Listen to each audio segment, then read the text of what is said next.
Yo, I was fine until I pressed record. Come on. This is by far like the most raw, real video that I've ever made, and that I pray that I ever will have to make.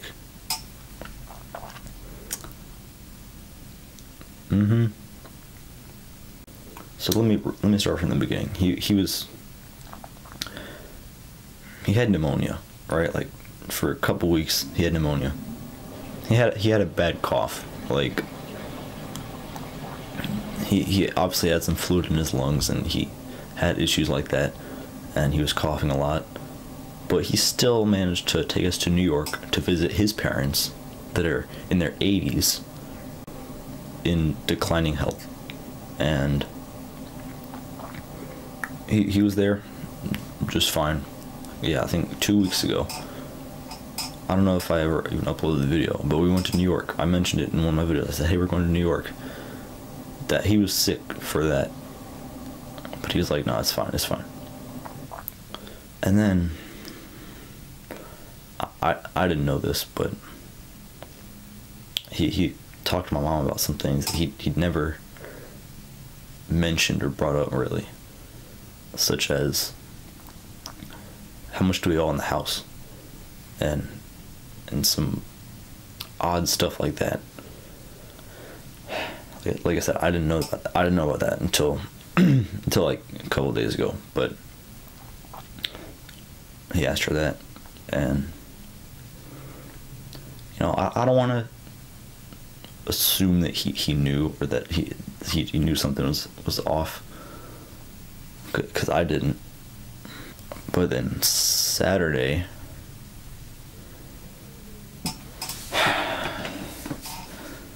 night, he came in my room as I was going to bed, which he hasn't done in years, like since I was a kid. And he came in, he tucked me in. He said, good night, I love you so much. He gave me a kiss on the forehead and walked out. I was just like, I laid there for about an hour. It was like, what just happened? Like, wow. And then I fell asleep. Sunday morning I woke up. I came down and I was like, hey, where's everybody? Where's mom? Where's dad? And my sister Abby was like, they took him to the emergency room.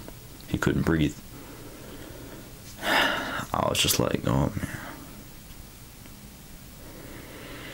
You know, it's still hard talking about it. I've had to make this video 5 times. I've had to tell so many people. I've had to make so many phone calls.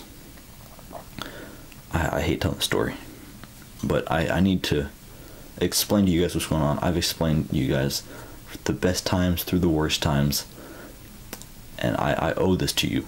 And I'm also kind of doing it for myself a little bit, because I don't have to explain it to another human being right now. I get to do the talking. I get to say what's on my mind. So, you know, I'm doing a lot of things to get my mind off this, and I'm going out with friends and I'm doing stuff. So I'm not gonna say, hey, I'm never making videos again. I'm taking 10 years off, whatever. You might see videos soon, and I might be okay, because I've, like, through all this, I've had to stay strong for my mom and my siblings, and I mean, his parents are still alive, and I mean, obviously they're crushed, and they're coming down to visit pretty soon, which is another one of the hardest parts.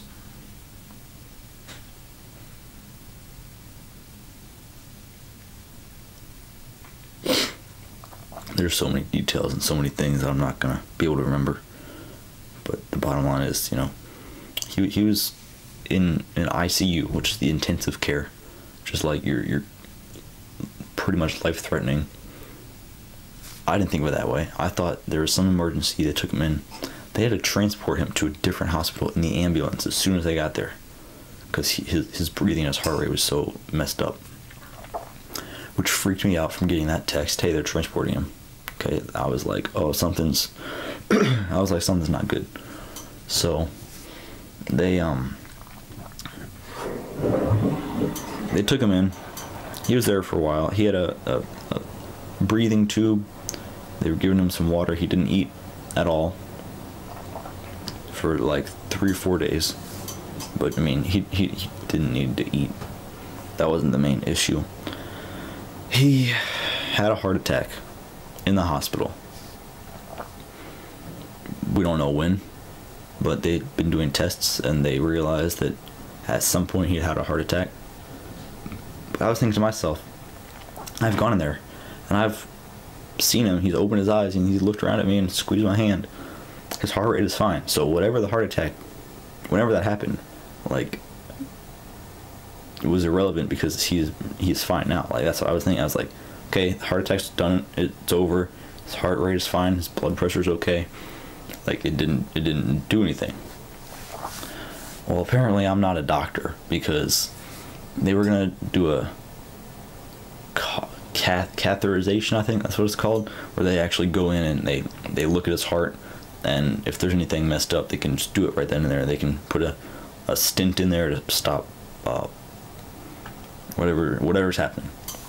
They were gonna do that yesterday. It was Thursday. They were gonna do it Thursday, and it was planned. It was all fine and well.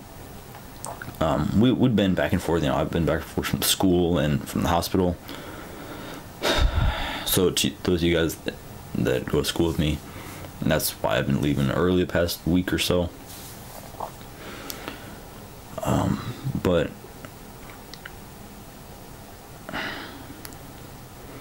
there was this little cart outside of, actually it was a big cart outside of his room, because they had a Christmas tree outside his room, like in the hallway, and the crash cart next to it, which had defibrillators, CPR equipment, manual, this like last resort cart for, like, you know, like that, the last resort.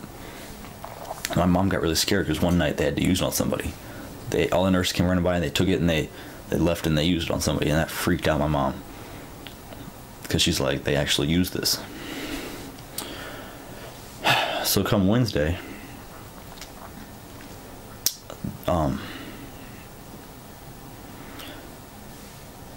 he was fine at like 4, 5, 6 o'clock. I walked in, he got all perky, he opened his eyes up, and he tried to say I love you through the breathing tube. So he just, you know, stuck his tongue out a little bit, and we knew that's what he meant. And he was awake. He understood what we were saying. He was just sedated. He couldn't fully talk because he had a tube down his throat. I wish they would have just taken it out and let him talk to us. But I mean, he couldn't breathe. There was so much fluid in his lungs. He couldn't do it on his own, and he was okay. So I was like, all right. My mom sat me down in the waiting room. It's like, hey, I talked to the doctor a few minutes ago, and he said he's walking out of here, like 100%. They got this under control. They're gonna do a thing tomorrow, and then the next day they're gonna do the breathing thing, and the tube should be out, and he'll be able to talk to us in like 2 days. I was like, oh, okay. That was my biggest concern. Like, I had a gut feeling from when they transported him to the hospital, but my mom assured me, and the doctors assured her, that it's gonna be fine. He's leaving here, so not to worry. And then they were doing some routine, like flipping him over, changing the sheets or whatever they do every day, twice a day. They were doing that. My mom went down to just go check on him. They told us to wait in the waiting room it was gonna take like 10 minutes. It was just a 10-minute thing. We had our coats on. She had her keys in her hand. We were about to leave, just say goodnight to him after the 10 minutes, and we were gonna bounce for the night, because he was stable, he was good. So I saw her go run down there, and I was like, what happened? So I looked down the hallway. The crash cart was gone, and every nurse on the floor was standing outside of this room and in this room. And so obviously my mom lost it. Just completely lost it. So I I couldn't lose it in front of my little brothers in the waiting room, oblivious, had no idea what was going on. They knew Daddy was sick. They made him cards.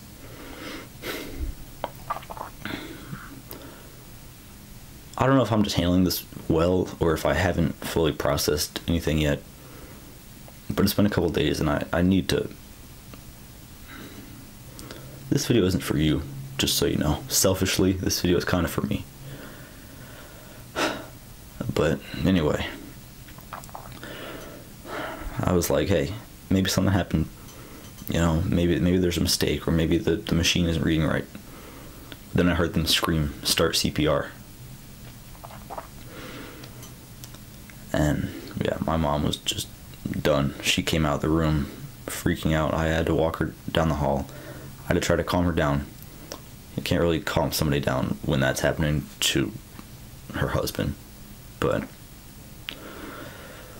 she relaxed. She heard heartbeat on the monitor outside. She was waiting outside the room, and she's like, "Oh, thank goodness."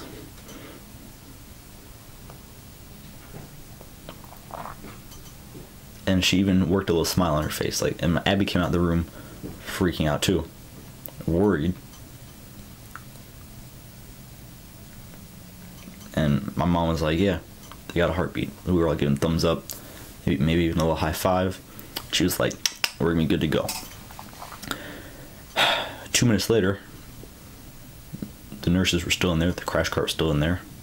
My mom was like, "Hey, what happened? What's going on?" "There's a heartbeat." The nurse came over and was like, "Hey, honey, that wasn't a heartbeat. That was the CPR." So they've been doing CPR for 5 minutes and no heartbeat. My mom, again, just lost it. And I was, again, trying not to. I got an adult to move my brothers to the first floor so Mom could go in the waiting room. Because there's a waiting room on each floor. And we wanted my mom to just go in the waiting room. At that point, I was making phone calls. I called the deacon, which, if you don't know, it's like it's like a priest, but like one level under a priest. And they can come pray for the person. They can come put oils on them and anoint them. And the deacon, they were good friends, not just from him being a deacon. He was like, "All right, I'm on my way right now." And he was there. He got there. He got there, and while they were still doing CPR, he actually was he worked in the hospital. He was a nurse for like 30 years, so he knows like what everything does. And he was there earlier that day. Everybody was there earlier that day, and he was fine. He was opening his eyes, looking around. So this was very shocking. It kind of came out of just like nowhere. I made a video 5 days ago. He was in the hospital during that video. I didn't feel a need to mention it because he was in good hands. And from what everybody thought, it was just some fluid in his lungs. They were going to drain it out. He was going to walk. It's going to be fine.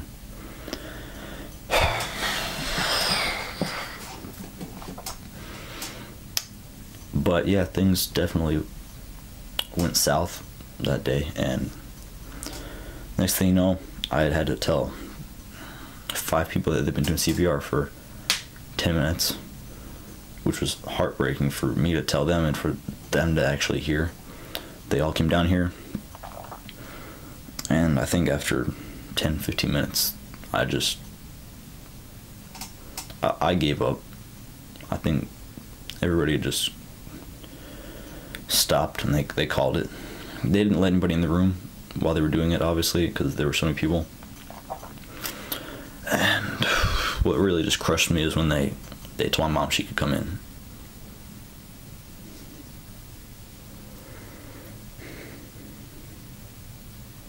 Yeah, they let her in. They let my sister in. I was standing outside calling everybody I knew. Everybody that he knew. Telling them to get down here right now. He was a Cub Scout leader. He was in charge of a whole group of Cub Scouts, like 50 kids.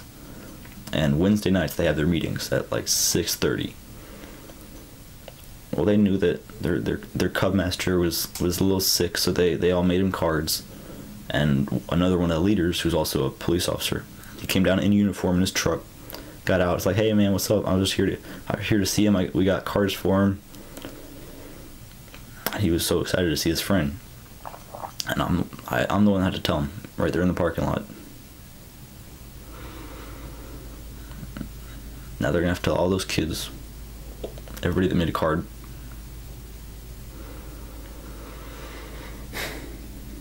At this point, my brothers were still downstairs playing tic-tac-toe. No idea.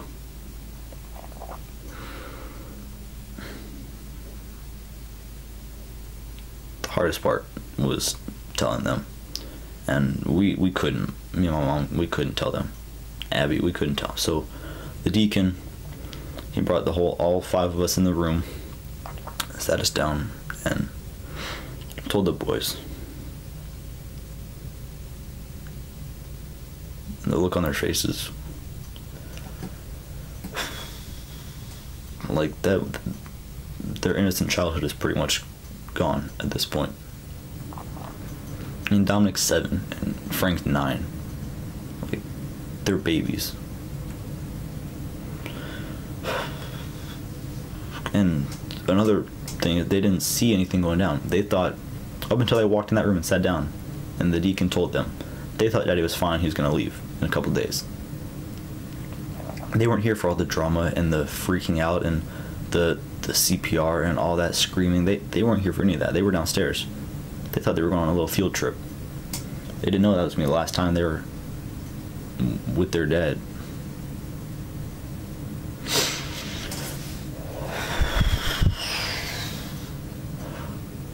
I mean, it's rough, it's tough to talk about. It is, but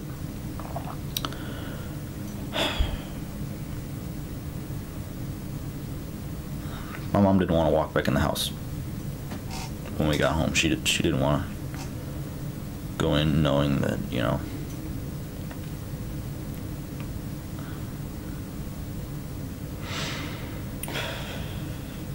so many things are going to be different. So many things. But a lot of things are going to be the same. And a lot of things that are different we're going to manage. I mean, he ran 2 businesses. He owned 2 professional full businesses. And even today, he's still getting texts and calls from customers. Hey, can you come fix my car? He was a mechanic. He owned his whole auto shop. He had people in and out all day, every day. Friends, just customers, just to come say what's up. I worked with him in his shop for all summer. I came in and out multiple times a week and just worked on cars with him. It was bonding time. But I told him on Wednesday, we were about to leave. We had our keys in our hands. I was like, hey, I held his hand. He looked at me, dead in the eyes. You know, usually he's all cross-eyed and his eyes are going different ways because he's not really awake. But he looked at me, he stared me in my eyes. I said, hey, I'm going to take care of the boys. Don't worry. I meant for the night. I didn't mean forever.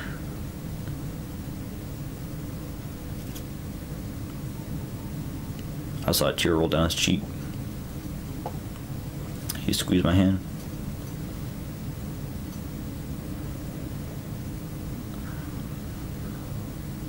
That was the last interaction that we had.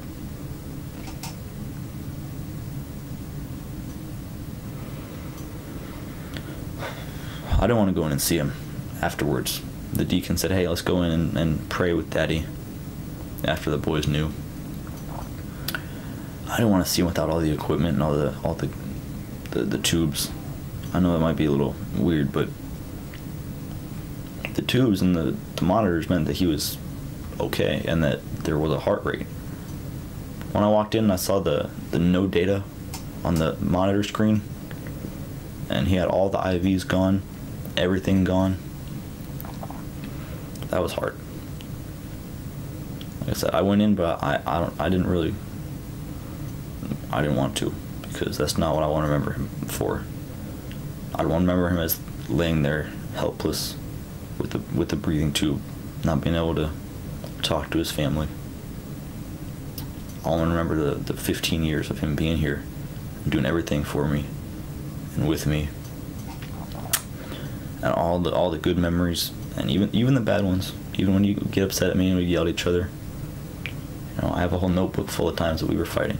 I wrote it all down.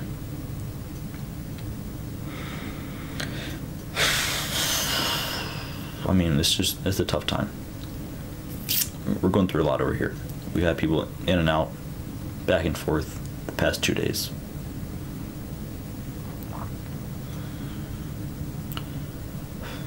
I think that's all I need to say right now.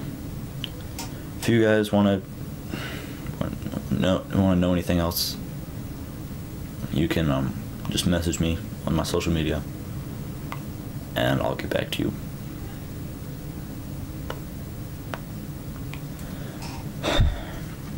You know, I don't get upset like this until I start talking about it.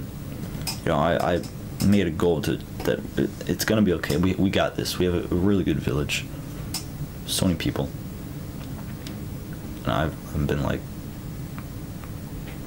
you know, like we're gonna get through this. It's just gonna be a little hard. Okay, a lot hard.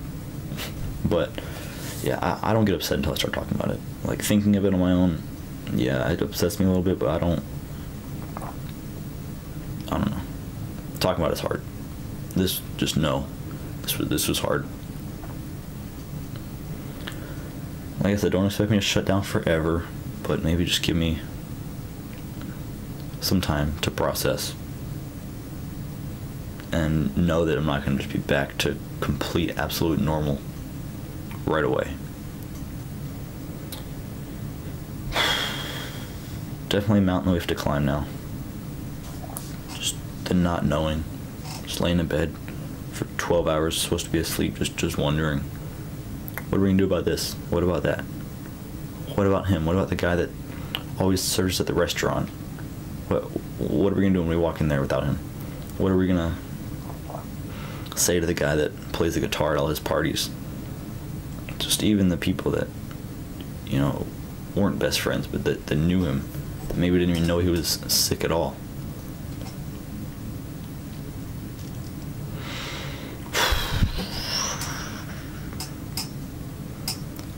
Thank you guys for being a listening ear for me. Not that you have a choice, but thank you for still being here. And oh man, rough days ahead, rough weeks ahead, but I mean, together we got this. We got this.